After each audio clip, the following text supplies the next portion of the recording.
여러분 그 사도행전 20장에 보면 유두고라는 사람이 등장합니다. 여러분 유두고 아시나요? 모르시나요? 유두고라는 청년이 있었습니다. 이 청년은 너무 피곤한 가운데 예배에 나왔어요. 그런데 이 바울이 설교를 하는데 설교가 점점 길어지는 거예요. 그래서 유두고가 졸기 시작했습니다. 그렇게 졸기 시작한 유두고가 어떻게 되었을까요? 3층에서 떨어져서 죽었습니다. 우리 좌우 옆 사람과 인사하겠습니다. 청년이 예배 시간을 졸면 죽을 수도 있습니다. 인사하겠습니다.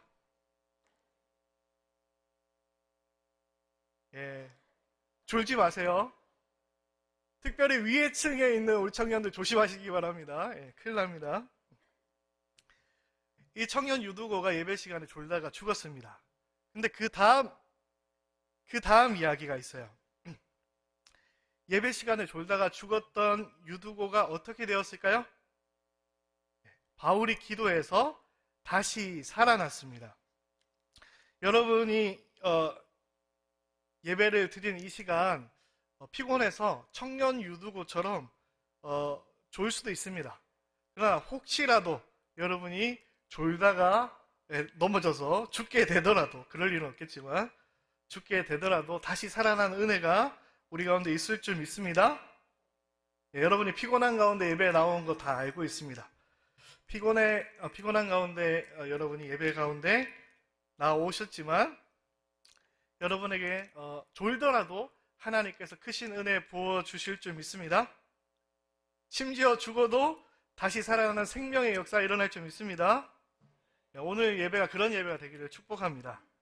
그런데요, 유두고의 그 다음 이야기가 있어요. 그 다음 이야기 모르시죠? 그 다음 이야기 사도행전 20장 10절 11절 말씀을 같이 한번 읽도록 하겠습니다. 시작!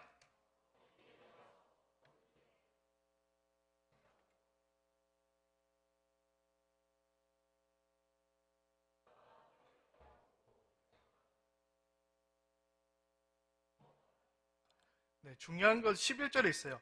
오랫동안 날이 새기까지 이야기하고 떠나니라. 바울이 설교가 길어져서 청년 유두고가 떨어져 죽었지만 기도해서 다시 살아났고 결론이 무엇입니까? 바울이 더 오랫동안 심지어 날이 새도록 설교하였더라. 여러분 화나셨나요? 네, 이게 결론입니다. 그래서 오늘 저는 바울의 본을 받아서 설교를 오랫동안 길게 하려고 생각 중입니다. 할렐루야. 아멘이 약해졌네요.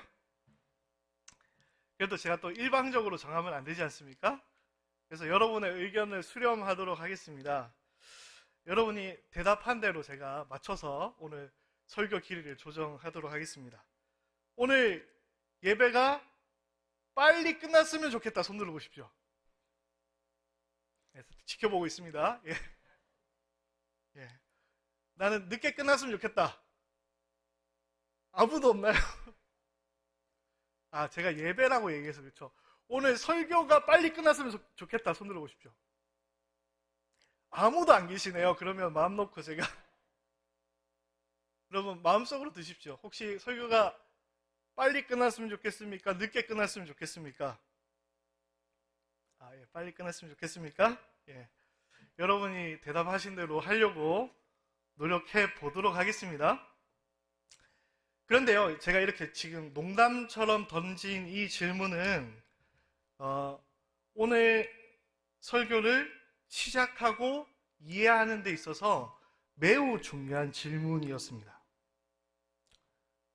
혹시 가능하면 핸드마이크를 주시면 더 좋을 것 같기도 합니다. 여러분은 감사합니다. 이게 더 낫나요? 네, 좋습니다. 진작에 이걸로 할걸.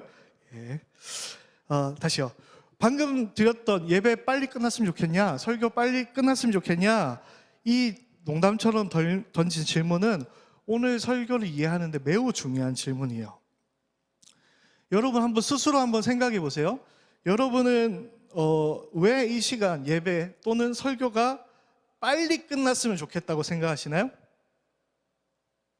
스스로 한번 고민해 보세요. 만약에 여러분이 예배가 아니라 어떤 시험을 친다고 생각해 봅시다. 그것이 뭐 공무원 시험일 수도 있고 뭐 입시일 수도 있고 뭐 자격증 시험일 수도 있겠죠. 이 시험을 위해서 열심히 공부했어요, 여러분이. 그리고 반드시 합격해야 되는 그런 시험입니다. 그래서 시험 날이 돼서 열심히 시험을 풀었는데 아직 문제를 다 못 풀었어요. 근데 감독관이 와서 묻는 거예요. 시험 감독관이 와서 시험을 빨리 끝낼까요? 아니면 시간 더 드릴까요? 라고 물으면 여러분 뭐라고 대답하시겠습니까? 시간 더 달라고 하시겠죠? 그죠? 만약에 여러분이 문제를 다 풀었다면 상관없을 거예요. 다 풀었다면 빨리 끝내주세요 라고 이야기하시겠지만 다 못 풀었으니까 좀 더 시간이 있었으면 좋겠다라는 생각을 하게 됩니다. 왜 그렇죠? 내가 아직 이 시험에 내가 원하는 목적을 달성하지 못했기 때문이에요. 축구를 좋아하시는 분은 조금 더 이 얘기가 이해가 잘 가실 것 같아요. 정진 FC 여기 계시죠? 예, 갑자기 이렇게 축구 생각하셔서 그런가 기분 좋아 보이시는데 저도 같이 축구하고 싶은데 혹시 관절이 안 좋아도 끼울 수 있습니까? 예, 예, 그럼 저 조만간 한번 참석을 해보도록 하겠습니다. 예. 여러분 축구를 하거나 보거나 할 때 이기고 싶은데 아직 지고 있거나 비기는 상황이 있죠. 그런 경우에 추가 시간을 조금 줬으면 좋을까요? 많이 줬으면 좋을까요? 당연히 많이 줬으면 좋겠죠. 네. 그게 우리의 마음이죠. 그런데 오늘 원래 질문으로 돌아와서 여러분은 왜 예배 시간은 빨리 끝났으면 좋겠습니까? 여러분은 왜 설교 시간은 빨리 끝났으면 좋겠어요? 만약에 여러분이 앞에 예화처럼 여러분이 예배를 통해서 원하고자 하는 목표를 이미 이루었다 라고 하면 설교 짧게 하고 예배 빨리 끝내도 될 것 같아요. 그런데 내가 예배에 원하는 바를 얻지 못했는데도 빨리 끝냈으면 좋겠다라고 생각하는 것은 무엇을 의미하는 것입니까? 그건 뭐냐면요, 내가 예배 시간에 특별히 원하는 것이 없다라는 의미거나 목표하는 바가 없다, 아니면 내가 예배를 통해서 무언가 얻고자 하는 기대가 없다라는 의미일 것 같아요. 맞나요? 그래서 예배가 빨리 끝났으면 좋겠습니까? 라는 이 질문에 결국은 우리가 무엇 때문에 예배를 드리고 있는가, 어떤 목적으로 예배를 드리고 있는가에 따라서 그 대답이 결정되어지는 거예요. 그러면 다시 한번 묻겠습니다. 여러분 오늘 예배가 짧았으면 좋겠습니까? 길었으면 좋겠습니까? 여러분은 왜 예배를 드리시죠? 오늘 무엇 때문에 예배 가운데 나오셨습니까? 아니면 여러분 지난주에 예배를 드리실 때 여러분이 예배 가운데 원하는 바를 얻고 돌아가셨습니까? 그래서 오늘 예배 가운데 나올 때 여러분 어떤 마음을 가지고 예배 가운데 나오셨습니까? 어떤 사람은 예배를 나오는 이유가 출석 체크에 있을 수도 있어요. 좀 더 고상하게 표현하면 주일 성수라고 표현할 수도 있을 것 같아요. 그런 사람들이라면 출석 체크를 원해서 예배 가운데 나왔다면 그 사람은 예배에 출석하는 순간 이미 원하는 바를 다 이룬 것이죠. 그래서 예배 빨리 끝났으면 좋겠다라는 마음을 가질 수 있습니다. 여러분 생각보다 이런 청년들 많지 않습니까? 이런 성도들 많지 않습니까? 특별히 교회를 오래 다닌 사람들 중에 이 출석 체크가 예배의 목적인 경우가 의외로 많아요. 오랫동안 교회를 다녔는데 예배 출석을 안 하면 어떻게 될까요? 먼저 마음이 불안합니다. 길 가다가 내가 교통사고 나진 않을까, 뭐 이런 불안감. 여러분 코로나 처음 시작할 때 그런 거 느끼지 않았어요? 교회 안 나오고 영상으로 예배 드린다고 할 때 이래도 되나 이런 마음 처음엔 들었잖아요, 그죠? 그런 불안한 마음이 들 거예요. 아니면 다른 사람의 시선 때문에 예배 시간에 난 출석 체크해야 되겠다라고 생각하는 사람들도 많습니다. 만약에 그 사람이 교회 안 나오면 신앙의 부모님들이 뭐라 할 거예요? 아니면 순장들에게 연락이 바로 올 겁니다. 담당 교육자에게 전화가 바로 올 거예요. 그리고 더 나아가서 사람들이 적지 않게 정죄의 시선으로 얘기할 겁니다. 야, 예배 안 나오면 되나? 여기 경상도가 아니죠. 죄송합니다.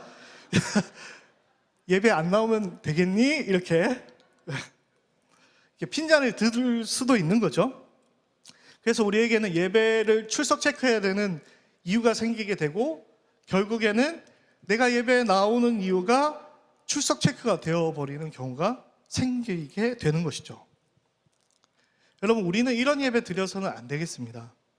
이런 예배는 하나님께서 기뻐 받으시는 예배가 아니에요. 이런 예배에는 아무런 능력이 없습니다. 이런 예배에는 아무 소망이 없어요. 이런 예배에는 생명력이 없습니다. 다 알고 계시죠? 그러면 우리가 드려야 되는 진짜 예배는 무엇일까요? 무엇을 향해서 우리가 예배 가운데 나아가야 될까요?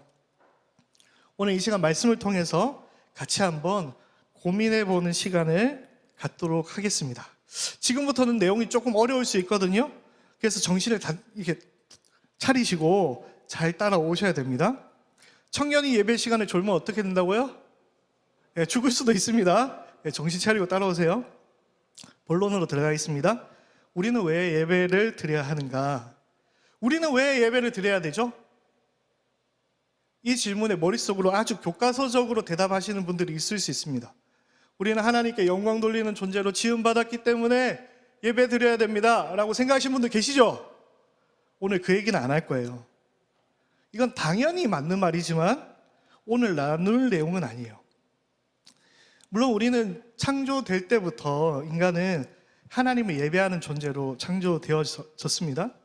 하지만 아담과 하와가 생각해 보세요. 오늘날 우리가 예배 드리는 것처럼 시간을 따로 정해놓고 예배 드리지 않았어요. 그들은 그들의 삶이 그냥 예배였죠. 그냥 존재 자체가 하나님 예배하는 그런 삶이었어요. 그러나 어느 때부터, 어느 순간부터 따로 시간을 내어서 구별되게 예배를 드려야 하는 순간이 생기게 된 거예요. 그때가 언제일까요? 그것을 알아야 오늘 이 시간 무엇을 위해서 우리가 예배 가운데 나아가야 되는지에 대한 답을 얻을 수 있을 것입니다. 말씀을 같이 한번 보도록 하겠습니다.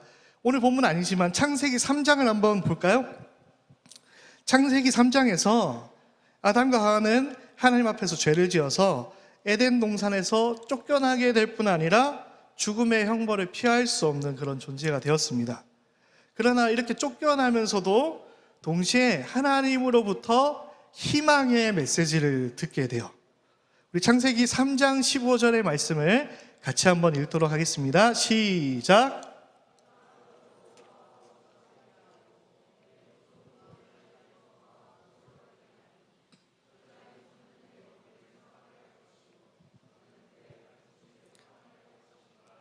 네, 개인적으로 추천드리는 건 앞에 보지 마시고 성경책에 체크하시면서 따라오시면 더 좋겠다라는 생각이 듭니다. 방금 읽었던 이 구절은 어려운 말로 원시복음이라고 이야기합니다. 이 원시복음을 통해서 인간은 죄의 문제, 죽음의 문제를 해결할 수 있는 희망의 메시지를 듣게 됩니다. 그 내용이 뭐죠? 여자의 후손이 나타나면 인류에게 구원의 역사가 일어나게 될 것이다 라는 예언의 메시지를 듣게 되는 것이죠. 사실 이 말씀은 남자 대표인 아담의 입장에서는 사실 기분이 나쁠 수 있는 그런 구절이에요. 왜냐하면 원래 성경의 세계관 속에서는 사람의 모든 후손은 누구의 후손일까요? 남자의 후손입니다. 여자의 후손이 아니라 다 남자의 후손입니다. 우리가 성경의 족보들을 보면 쉽게 알 수 있어요. 마태복음 1장 2절에 보면 아브라함이 이삭을 낳고 이삭은 야곱을 낳고 야곱은 유다와 그의 형제들을 낳고 남자밖에 등장하지 않아요. 모든 인류는 남자의 후손입니다. 그런데 이 원시복음에서는 남자의 후손을 이야기하지 않아요. 여자의 후손이 원수의 발꿈치를 상하게 할 것이다 라고 이야기하고 있습니다. 그래서 아담은 아내에게 이름을 지어줘요. 창세기 3장 20절에 아담이 그의 아내의 이름을 하와라 불렀으니 모든 산자의 어머니가 됨이더라. 네. 여자의 후손을 통해서 원수를 상하게 하고 인류의 문제, 죄의 문제, 죽음의 문제를 해결할 수 있다고 생각했기 때문에 아담은 아내에게 산자, 모든 살아있는 자의 시작이다, 어머니다 라는 의미로 하와라는 이름을 붙여주게 된 거예요. 그러면 이제 아담과 하와는 누구를 기다렸을까요? 여자의 후손을 당연히 기다렸겠죠? 그죠? 왜냐하면 여자의 후손이 나타나야 인류의 구원의 역사가 일어나니까요. 그래서 기다렸습니다. 그리고 곧 기다리던 인류의 최초의 후손이 태어나게 됩니다. 그리고 너무나 기뻐서 아이의 이름을 이렇게 지었습니다. 창세기 4장으로 넘어가 볼까요? 창세기 4장 1절에 이름을 이렇게 지었습니다. 같이 한번 읽겠습니다. 시작.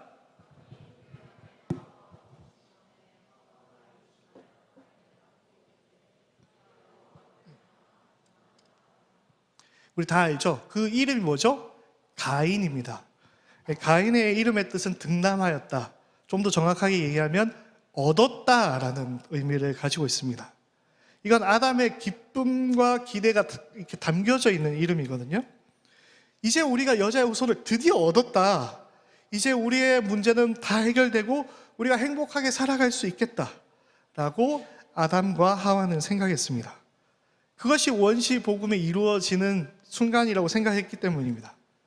그래서 이제 가인을 얻은 인류는 행복할 줄 알았어요. 그런데 어떻게 됐습니까? 아무런 일도 일어나지 않았죠. 원수도 갚지 못했고 죄의 문제도 죽음의 문제도 해결되지 않았습니다. 에덴 동산으로 돌아갈 수 있을 줄 알았는데 에덴 동산으로 돌아갈 수 없었어요.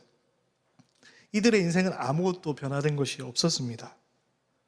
그래서 둘째를 낳고 아담이 이렇게 이름을 지었습니다. 우리 다 아는 말씀인데 창세기 4장 2절에 이렇게 얘기합니다. 그가 또 가인의 아우 아벨을 낳았는데 라고 이야기하고 있습니다.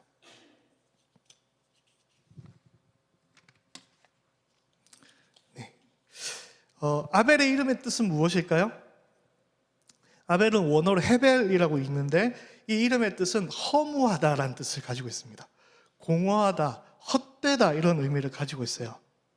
여러분, 어떤 아버지가 아들한테 헛되다, 소용없다, 쓸데없다 이런 이름을 붙이겠습니까? 야, 너를 보니까 내 인생이 허무하다 이런 아버지가 있을까요? 예, 있었습니다. 아담이 그러했다는 거죠. 아담은 가인을 얻게 되어서 모든 문제가 해결될 줄 알았지만 아무런 일도 일어나지 않아서 얼마나 실망했는지를 이 아벨이라는 이름에 담았어요. 이렇게 실망하고 허무했지만 아직 아담은 이 가인에 대한 미련을 버리지 못했을 거예요. 그래서 가인이 좀 더 크면, 시간이 좀 더 지나면 이 원시복음의 내용이 이루어지지 않을까라고 소망했습니다. 기대의 끈을 놓지 않았어요.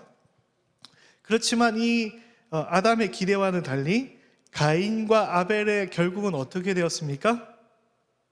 아벨은 가인에게 죽게 되고 가인은 최초의 살인자가 되어서 더 큰 죄의 저주를 받게 되었어요. 희망, 행복 이런 거는커녕 더 힘든 상황에 놓이게 된 거죠. 그런 그에게, 그런 아담에게 다시 한 번 더 소망이 싹트기 시작했습니다. 바로 셋째 아들을 낳게 된 것이죠. 셋째 아들의 이름이 무엇일까요? 셋째니까 이름이 뭘까요? 셋입니다.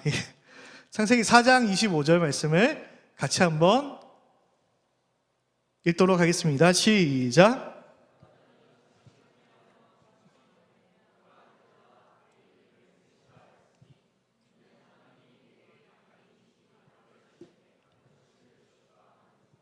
네, 아담은 생각했습니다. 가인도 아니고 아벨도 아니고 새로운 후손 다른 씨를 주셨구나 라고 생각하고 셋이라는 이름을 지었습니다.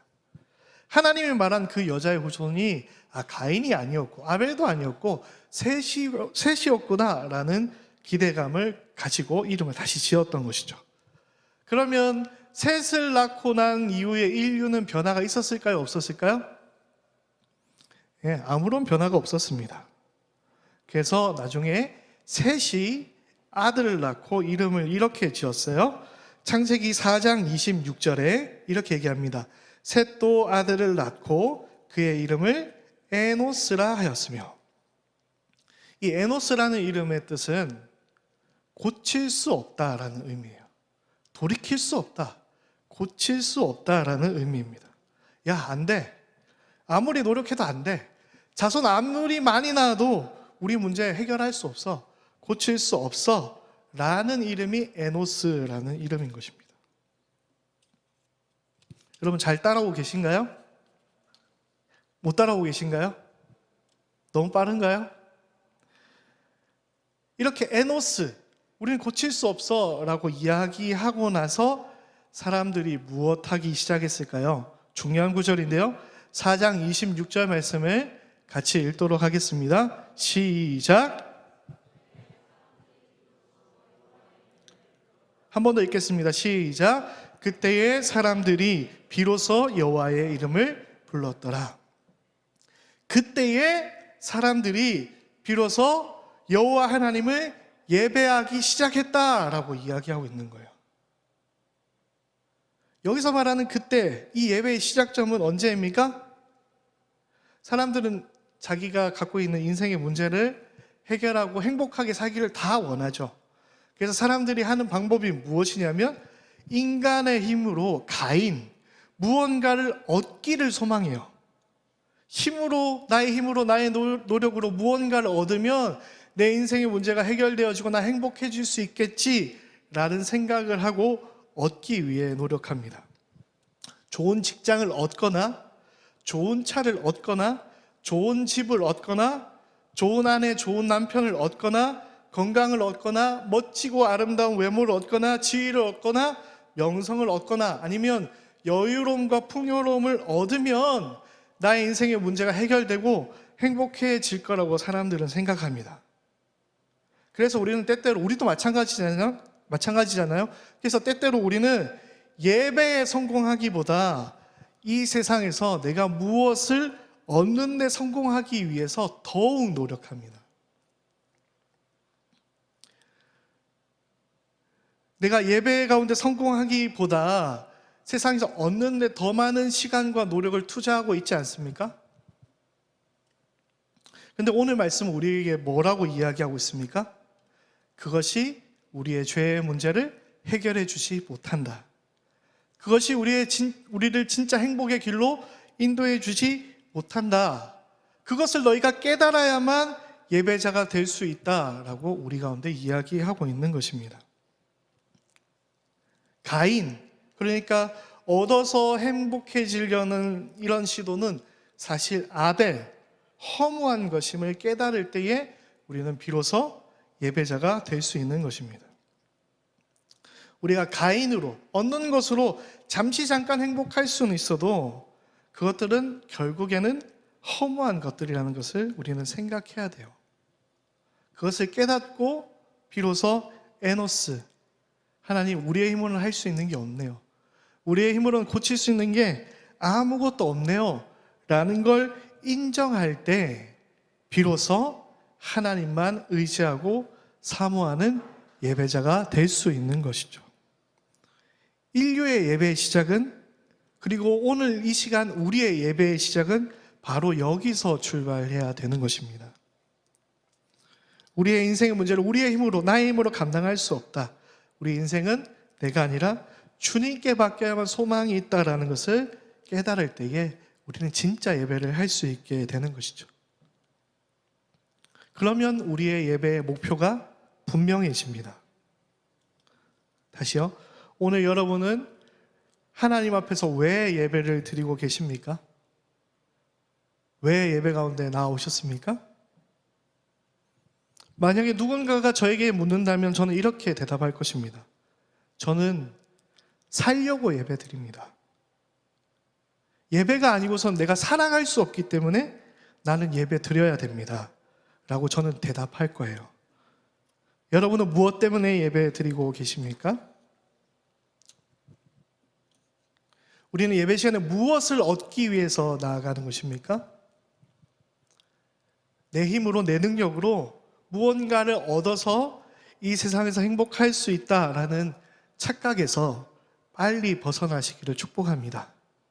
그런 인생의 끝은 아벨, 허무함 뿐이기 때문이에요. 그러므로 우리는 예배의 사활을 걸어야 됩니다. 우리는 세상의 힘으로, 세상의 능력으로 살아갈 수 없는 존재이기 때문이에요. 우리가 예배 가운데 성공하지 못하면 우리는 삶을 살아갈 수 없는 존재예요. 우리가 예배 가운데 성공하지 못하면 우리의 인생은 생명을 쫓아가는 생명의 삶이 아니라 죽음을 향해 나아가는 죽음의 삶을 살아갈 수밖에 없어요. 그래서 우리는 오늘 이 시간 예배를 대충 드릴 수 없어요. 우리는 예배를 멈출 수가 없는 것입니다.